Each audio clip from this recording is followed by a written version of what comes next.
अच्छा जी स्टूडेंट्स, दोबारा न्यू अब हम अपना लेक्चर स्टार्ट करते हैं। तो अभी फ़िलहाल आप लोगों ने कोई चैट में कोई मैसेज नहीं करना। आप सबसे ये रिक्वेस्ट है कि अपना अपना जस्ट अपना अपना रजिस्ट्रेशन नंबर एक दफ़ा इस चैट में मैसेज कर दें। अपना अपना रजिस्ट्रेशन नंबर सिर्फ, और कुछ भी नहीं इसमें मैसेज करना। जितने भी ये पार्टिसिपेंट जिन जिन लोगों ने ज्वाइन किया है, सारे अपना अपना रजिस्ट्रेशन नंबर इस चैट बॉक्स में मैसेज कर दें। इसके अलावा और कोई मैसेज आप लोगों ने फ़िलहाल नहीं करना, सिर्फ रजिस्ट्रेशन नंबर मैसेज करें और हम अपना फिर लेक्चर स्टार्ट करते हैं। यही आप लोगों की अटेंडेंस होगी, ये जो आप और एक ही दफ़ा अपना रजिस्ट्रेशन नंबर सबमिट करें बस।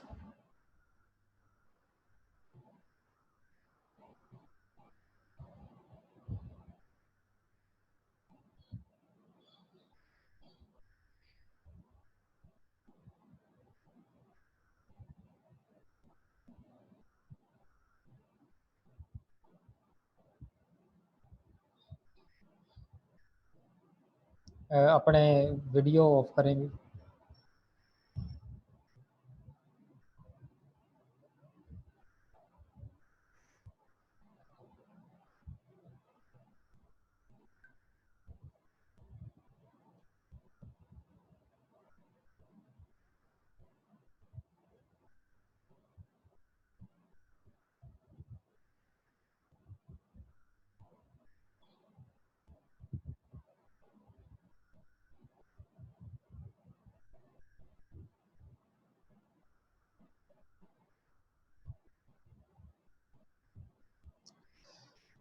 जी तो स्टूडेंट्स,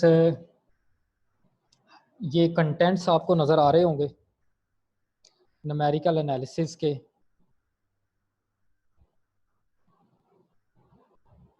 इसमें हम सबसे पहले एरर एंड देयर एनालिसिस ये पढ़ेंगे। उसके बाद एक्यूरेसी ऑफ नंबर्स है, इसमें ये एरर एनालिसिस में ही है।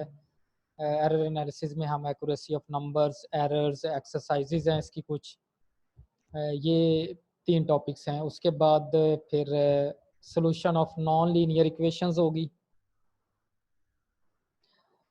Solution of non linear equation के बाद बाइसेक्शन मेथड है, ये इसमें इसी में ही ये डिफरेंट इसके आपको नज़र आ रहे होंगे, ये इसके कंटेंट्स। ठीक है, ये आपके पूरे इसमें कोर्स में हम ये पढ़ेंगे। चलिए अब थोड़ा सा इंट्रोडक्शन कर लेते हैं, हम स्टार्ट करते हैं इसका।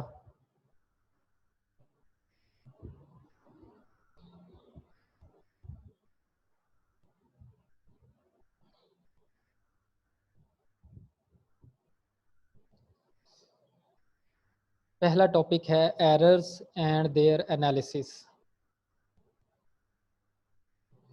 सबसे पहले तो ये हमें देखना होगा कि एरर क्या चीज़ होती है, एरर क्या होता है। तो एरर की डेफिनेशन अगर हम देखें तो डेफिनेशन क्या बनती है कि जो एग्जैक्ट वैल्यू होती है और एग्जैक्ट आंसर होता है एक चीज़ का, और एक चीज़ का होता है अप्रॉक्सीमेट आंसर।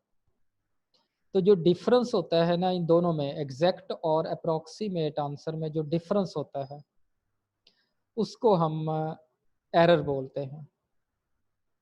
यानी कि एग्जैक्ट आंसर में से माइनस करेंगे अप्रॉक्सीमेट आंसर, तो वो हमारा एरर होगा।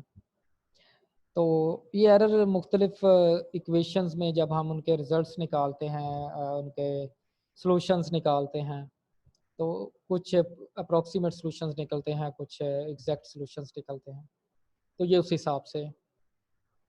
तो एग्जैक्ट और अप्रोक्सीमेट सॉल्यूशन के दरमियान जो डिफरेंस होगा उसको हम एरर बोलते हैं। अब एरर मुख्तलिफ किस्म के होते हैं, तो ये आपको सामने नज़र आ रहा होगा।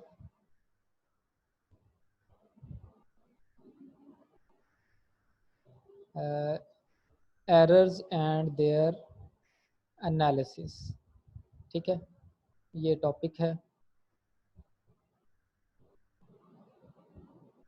इसमें following are the broad sources of errors in numerical analysis. Number 1, input errors. Input error क्या होता है? The input information is rarely exact.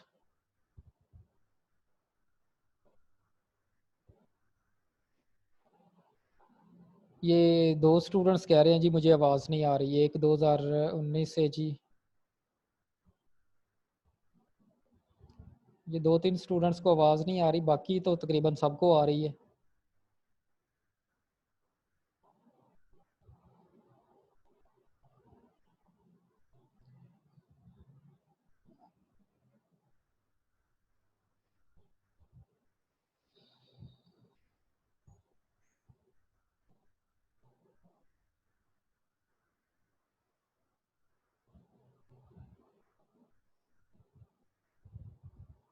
ये जिनको आवाज़ नहीं आ रही ना, तो अब इधर से जो उनको आवाज़ ही नहीं आ रही, तो मैं कैसे बताऊं कि वो कैसे करें?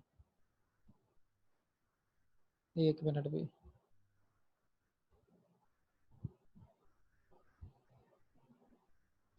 हाँ जी,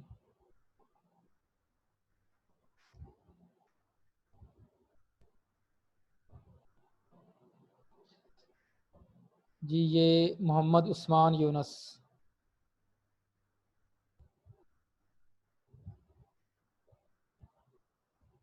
जी आप कुछ कहना चाह रहे हैं? मोहम्मद उस्मान यूनस, आपके तो मेरे ख्याल में ऑडियो वैसे ही नहीं है, तो अगर कुछ कहना चाह रहे हैं तो जी कह दें।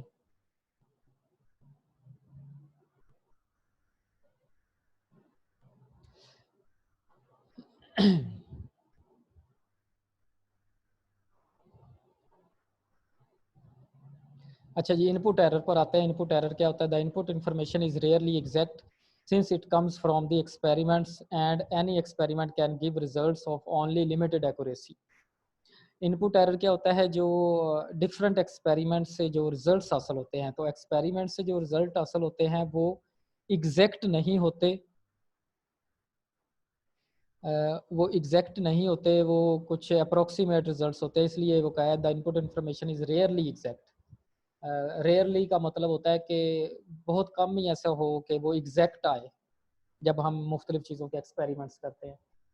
तो इसलिए इनपुट एरर में हम कह सकते हैं कि इसकी एक्यूरेसी जो है वो लिमिटेड होती है। मोर ओवर,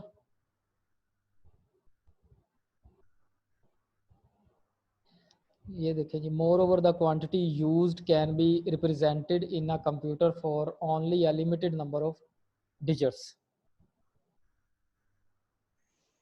तो लिमिटेड नंबर ऑफ डिजिट्स हम इसमें यूज़ करते हैं।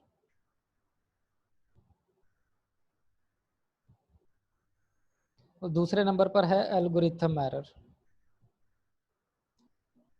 If direct algorithms based on a finite sequence of operations are used, errors due to limited steps do not amplify the existing errors. But if infinite algorithms are used, exact results are expected only after an infinite number of steps.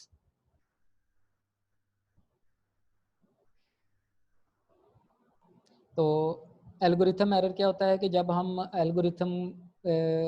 हम iterations करते हैं, यहाँ पर ना numerical में iterations का लफ्ज़ बार बार इस्तेमाल होगा। तो जब हम कुछ सीक्वेंस, कुछ ऑपरेशंस इस पर अप्लाई करते हैं और उसकी बार बार आइट्रेशंस करते हैं, तो अगर हम लिमिटेड आइट्रेशंस करेंगे तो उसका जो रिजल्ट्स होगा वो भी, उसमें एरर्स के चांस ज़्यादा होंगे, वो इतना एग्जैक्ट नहीं होगा। ठीक है, तो कब एग्जैक्ट होगा?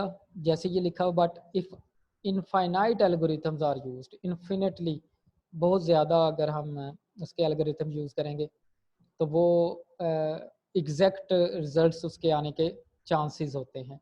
As this can not be done in practice, तो ये इतना ज़्यादा नहीं होता कि हम इनफाइनाइट स्टेप्स करते जाएं। तो the algorithms has to be stopped after a finite number of steps and the results are not exact, फिर भी रिजल्ट्स एग्जैक्ट नहीं आएंगे तो उसमें भी एरर रह जाता है। तो जो अब दोबारा इसका थोड़ा सा चलिए पहले कंप्यूटेशनल एरर कह रहे हैं। इवन व्हेन कंप्यूटेशनल एरर क्या है? Even when elementary operation such as multiplication and division are used, the number of digits increases greatly so that the results cannot be held fully in a register available in a given computer.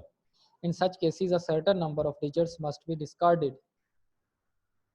Further, the errors here accumulate one after another from operation to operation, changing during the process and producing new errors. और उसमें भी फिर computation, इसको हम computational error कहते हैं, जो हमारी कैलकुलेशंस में एरर होते हैं। मैं इसकी थोड़ी सी समरी आपको बता दूं कि ये 3 एरर्स जो हमने इसके सोर्सेज, एरर के सोर्सेज हैं ये कैसे होते हैं कि नंबर 1 इनपुट एरर होता है। वो कहाँ से आता है? जो हम एक्सपेरिमेंट्स करते हैं। तो एक्सपेरिमेंट्स जब करते हैं तो वो एक्सपेरिमेंट्स के जो रिजल्ट्स होते हैं वो हर दफ़ा इक्वल नहीं होते, एग्जैक्ट नहीं होते। तो जो उनमें जो डिफरेंस होता है एग्जैक्ट रिजल्ट के साथ, उसको हम इनपुट एरर कहते हैं। दूसरे नंबर पर हम जब उसकी एल्गोरिथम्स बनाते हैं तो ड्यू टू फाइनाइट एल्गोरिथम्स जो एरर जनरेट होता है उसको हम एल्गोरिथम एरर कहते हैं। इसी तरह से जब हम कैलकुलेशंस करते हैं, जब हम एक दो नंबर्स को मल्टीप्लाई करते हैं, छोटे नंबर्स को मल्टीप्लाई करें तो फर्क नहीं पड़ता, लेकिन जब बड़ी बड़ी कैलकुलेशंस करते हैं तो बड़ी कैलकुलेशंस के साथ जब नंबर्स भी बड़े बड़े आ जाते हैं, जैसे हम लिखते हैं 2.345 2715321, अब कोई काफ़ी सारे पॉइंट्स के बाद डिजिट्स आ गए हैं तो हम सारे डिजिट्स तो यूज़ नहीं करते, हम कहते हैं ये 3 डिजिट्स यूज़ कर लें, 4 डिजिट्स यूज़ कर लें। उसके बाद हम बाकी के डिजिट्स को डिस्कार्ड कर देते हैं या छोड़ देते हैं।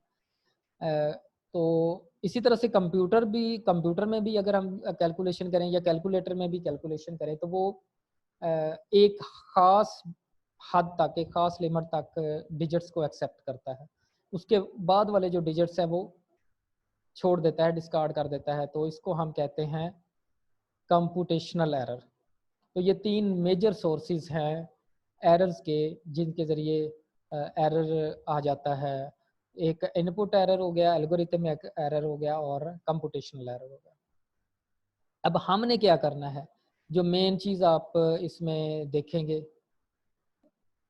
हमारा क्या काम है? अब एरर्स तो आने ही आने हैं, हर जब भी कैलकुलेशंस में एरर्स आने हैं, क्योंकि वो अप्रोक्सीमेट एग्जैक्ट सोल्यूशन के साथ वो मैच नहीं करते, थोड़ा बहुत फ़र्क आता है, हल्का फुल्का डिफरेंस, उसको हम एरर्स बोलते हैं। जो हमने क्या करना है, हमारा जो बेसिक काम जो है वो ये वाला है, इसको ज़रा आप लोगों ने नोट करना है कि हमने न्यूमेरिकल एनालिसिस में करना क्या है। ये जो लाइन है मेन, आप लोगों को नज़र आ रही होगी, इसको ज़रा आप लोगों ने गौर से पढ़ना है कि ये लाइन क्या है। Our efforts will be to minimize these errors so as to get the best possible results.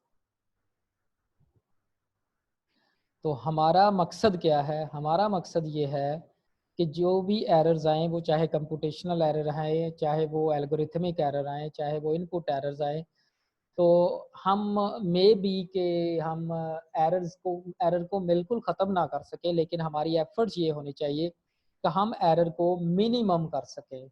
जितना कम से कम हो सके उतना एरर हम कम करें, उतना ही वो एग्जैक्ट सॉल्यूशन के करीब तरीन आंसर होगा।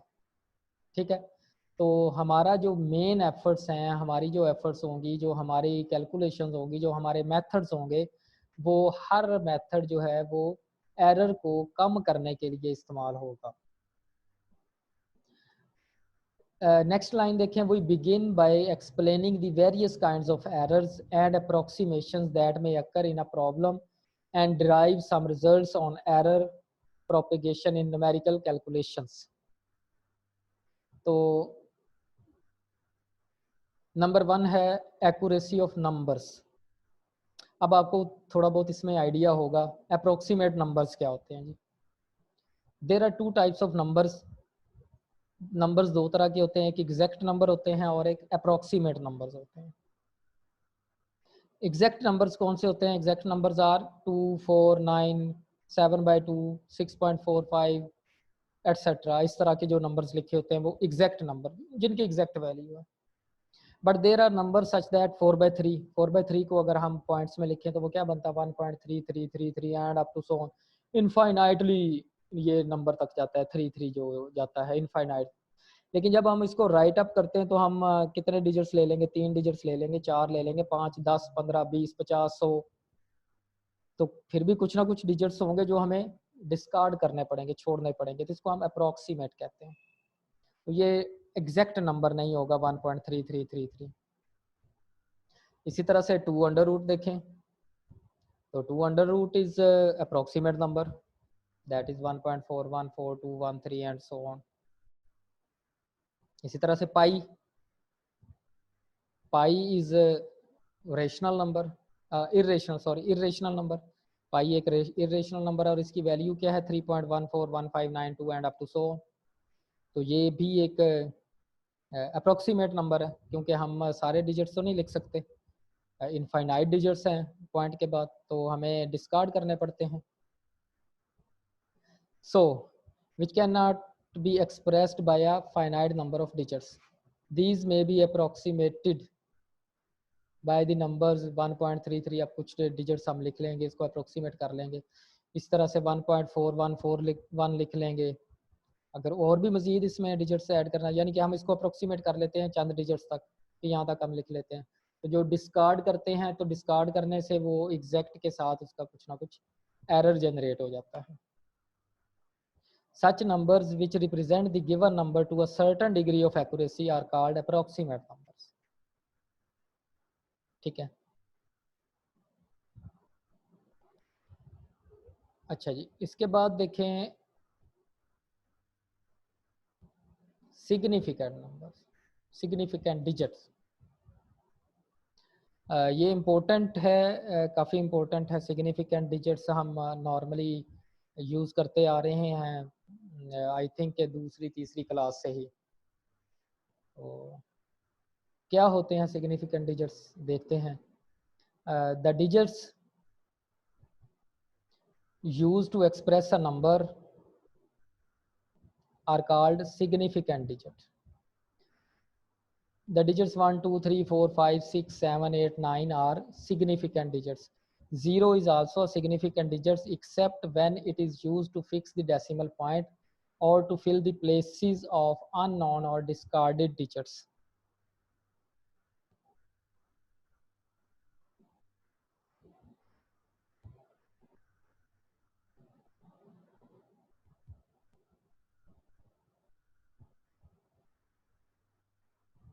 अच्छा, ये स्टूडेंट का मैसेज है, रिकॉर्डिंग नहीं, रिकॉर्डिंग हो रही है इधर मेरे पास हो रही है, मैं आपको ये शेयर कर दूंगा बाद में, लेक्चर के बाद आपको ये शेयर हो जाएगी video.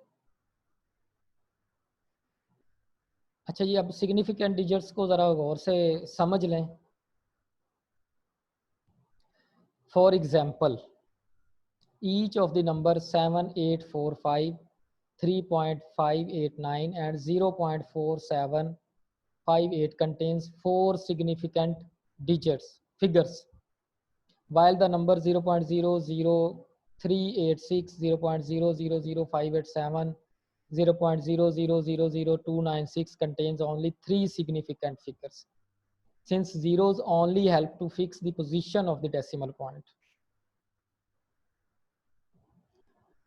So similarly, in the number 0.000390, the first 4 zeros are not significant digits, since they serve only to fix the position of the decimal point and indicate the place value of the other digits.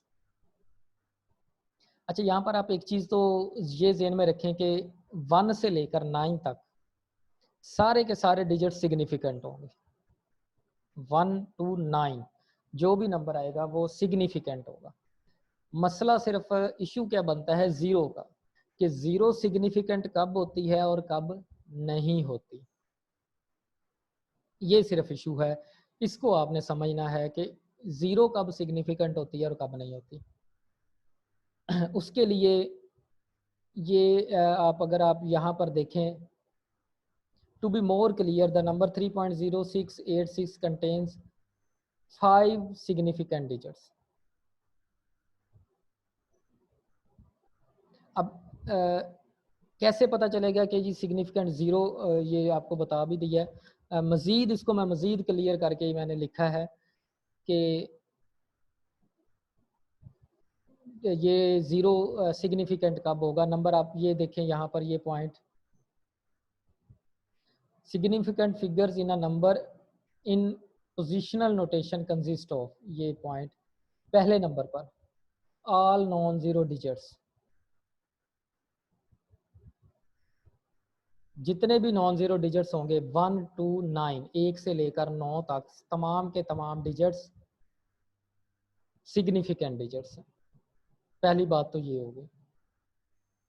दूसरी बात, zero digit कब होगा, zero digits जो है वो significant कब होगा। Number 1, ये पॉइंट ज़रा गौर ज़हन में रखिएगा, lie between significant digits. Zero अगर किसी दो सिग्निफिकेंट डिजिट्स के दरमियान आ जाए, मसलन जैसे ये आया है, ये पॉइंट, ये देखें ज़रा 3.0686। अब ज़ीरो कहाँ आया है, दो डिजिट्स के दरमियान, 3 और 6 के दरमियान ज़ीरो आया है, तो ये ज़ीरो सिग्निफिकेंट होगा। नंबर 2, ये number 2, lie to the right of decimal point. Decimal point के राइट साइड पर अगर ज़ीरो होगा, and at the same time to the right side, right of a non zero digit, फिर भी वो zero significant होगा। दोबारा ये चीज़, ये बात ज़रा गौर से सुन लें।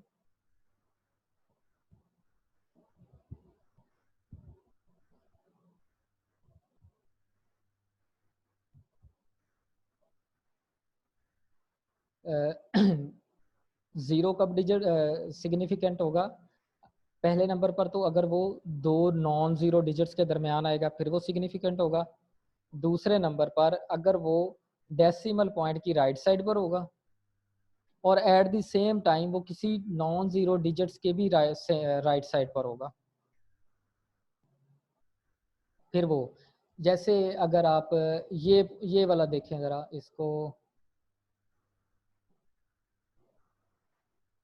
ये डिजिट है 0.000390, इसमें लिखा हुआ the first 4 zeros are not significant. अब ये दो कंडीशंस में आप देखें, क्या ये दोनों कंडीशंस में कोई कौन सी जीरोस इन दो कंडीशंस को सेटिस्फाई कर रही हैं। अब पहली जो 4 जीरोस हैं वो ना तो किसी दो डिजिट्स के दरमियान में हैं, दो नॉन ज़ीरो डिजिट्स के दरमियान में, इसलिए ये सिग्निफिकेंट नहीं है। उससे अगला ज़ीरो, ठीक है, ये वाला जो ज़ीरो है ये क्या है, दो सिग्निफिकेंट डिजिट्स के दरमियान, नॉन ज़ीरो डिजिट्स के दरमियान में है, लिहाजा ये ज़ीरो जो है वो सिग्निफिकेंट है।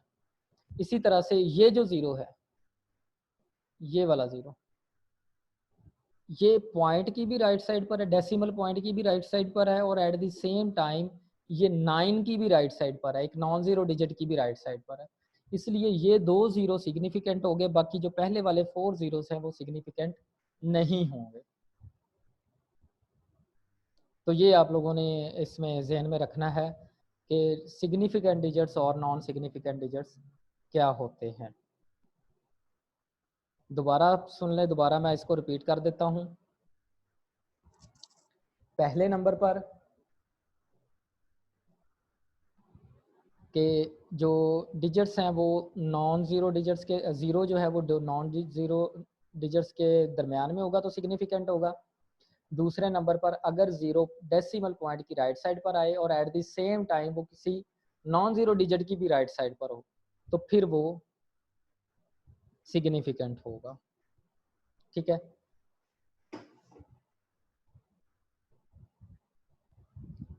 अच्छा जी, अब आगे चलते हैं जी इससे। बी पार्ट है इसका, the significant figures in a number written in a specific notation, scientific notation that is m cross 10 raised to power k consist of all the digits explicitly in m। तो ये scientific notation में अगर लिखना हो तो ये आगे कुछ टेबल बना हुआ है, एक टेबल बना हुआ है, इसमें कुछ डिजिट्स बताए लिखे हुए हैं, नंबर लिखे हुए हैं और मैं इनमें बताया हुआ है कि जी सिग्निफिकेंट डिजिट्स कौन से हैं और कौन से नहीं हैं। तो नंबर 1 जो नंबर है वो क्या है 3969। तो सिग्निफिकेंट डिजिट्स इसमें चारों के चारों नॉन ज़ीरो डिजिट्स हैं, तो ये चारों के चारों सिग्निफिकेंट है। दूसरे नंबर पर 3060, चार नंबर्स हैं, चार डिजिट्स हैं 3060। इसमें जो पहला 3 है, दूसरा 0 है, तीसरा 6 है, ये तीनों सिग्निफिकेंट है। लास्ट वाला 0 सिग्निफिकेंट नहीं है। क्यों नहीं है? क्योंकि ये कंडीशन को फुलफिल नहीं कर रहा। कंडीशन क्या थी कि 0 जो है वो अगर तो नॉन ज़ीरो डिजिट्स के दरमियान में आएगा तो फिर सिग्निफिकेंट होगा, या फिर पॉइंट की राइट साइड पर हो और एट द सेम टाइम किसी डिजिट की भी राइट साइड पर हो। तो ये जो लास्ट 0 है,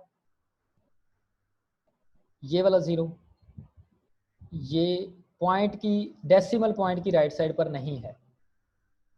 डिजिट की राइट साइड पर तो है, 6 की राइट साइड पर तो ज़रूर है, लेकिन पॉइंट की डेसिमल पॉइंट की राइट साइड पर नहीं है, लिहाजा ये सिग्निफिकेंट नहीं है। तो इसलिए 3 इसमें सिग्निफिकेंट डिजिट्स हैं। उससे अगला नंबर है 3900। तो सेम वही कंडीशन, 3 और 9 जो है वो सिग्निफिकेंट हैं, दोनों 0 सिग्निफिकेंट नहीं है। अच्छा जी, ये आप कुछ पूछना चाह रहे हैं जी, अपना माइक ऑन करें और पूछ लें जी।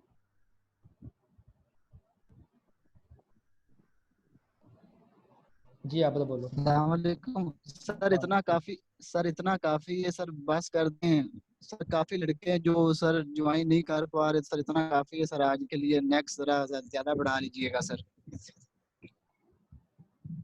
हाँ ये तो चलें, इतना काफ़ी है, लेकिन ये जो टेबल आपको नज़र आ रहा है ना, ये टेबल मैं थोड़ा सा क्लियर कर दूँ बस टेबल तक। ठीक है, ठीक है सर, बहुत ये शुक्रिया, टेबल तो थैंक यू। कर दूँ। Thank you sir. अच्छा, सेकंड एग्जांपल की समझ नहीं आई, एक स्टूडेंट ने कहा है। सेकंड में आपको यही बता रहा हूँ 3060। एक मिनट, मैं आपको उसको थोड़ा सा ना डिटेल में बताता हूँ।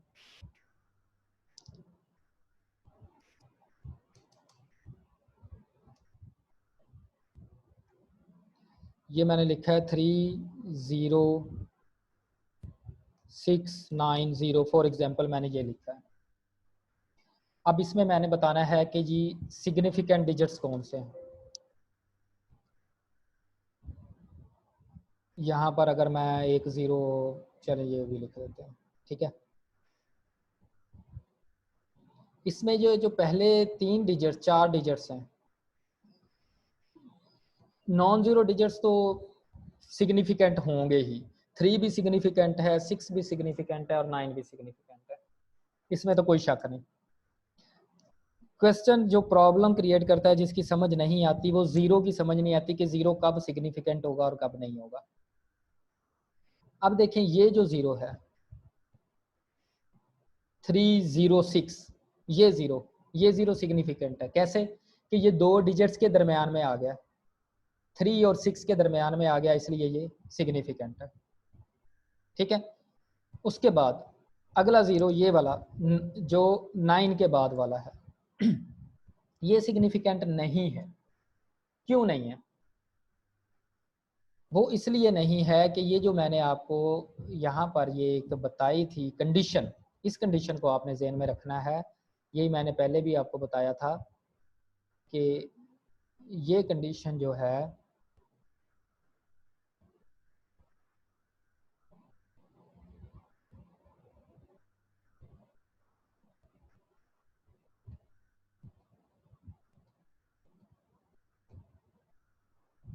ये वाली, इस कंडीशन को आपने lie to the right of decimal point. अब आप इसमें देखें कि क्या ये ज़ीरो जो है 9 के बाद जो ज़ीरो है वो किसी नॉन ज़ीरो डिजिट के राइट साइड पर है, तो ये है 9 के बाद है, 9 की राइट साइड पर है ज़ीरो। ठीक है, एक चीज़ तो होगी क्लियर। दूसरी चीज़ इसमें क्या बताई हुई है,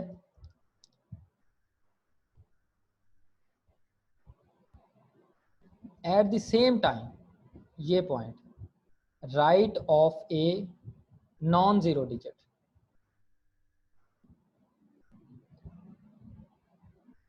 एक तो ये डेसिमल पॉइंट की राइट साइड पर हो, दूसरा राइट नॉन जीरो डिजिट की राइट साइड, दोनों चीजें कंडीशन दोनों पूरी होनी चाहिए।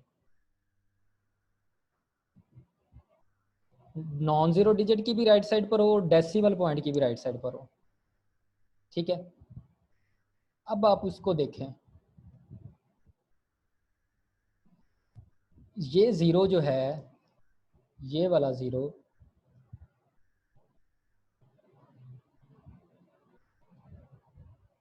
ये जो मैंने 9 के बाद ये ज़ीरो लिखा है, क्या ये ज़ीरो डेसिमल पॉइंट की राइट साइड पर है? तो नहीं है, तो डेसिमल पॉइंट की राइट साइड पर नहीं है ये। ठीक है, इसलिए ये सिग्निफिकेंट नहीं होगा। क्लियर? सो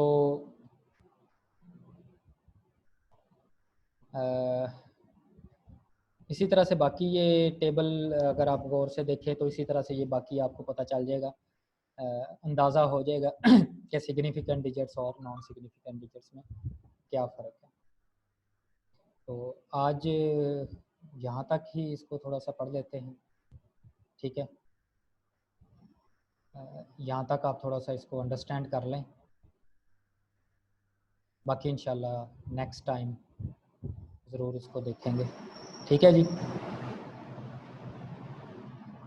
और ये वीडियो मैं आपको शेयर भी कर दूंगा। और नेक्स्ट क्लास में ये आज सिर्फ 40 स्टूडेंट्स हैं, आपकी कोई 90 की तादाद है, 92-3 की। तो सबसे कहें कि जी ये क्लास ज़रूर ज्वाइन करें, आपकी अटेंडेंस हो रही है। ठीक है, जो भी ज्वाइन होता है उसकी अटेंडेंस हो जाती है।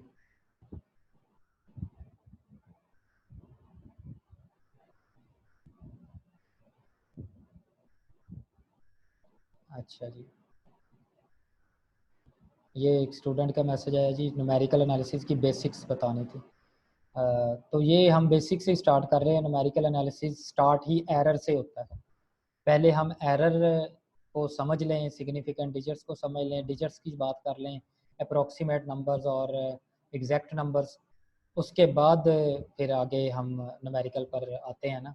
तो ये बेसिक्स ही हैं इसकी, स्टार्ट ही न्यूमेरिकल का एरर से होता है। ठीक है ना? तो ठीक है जी, बाकी इंशाल्लाह नेक्स्ट टाइम करेंगे। ये वीडियो भी मैं आपको शेयर करता हूँ।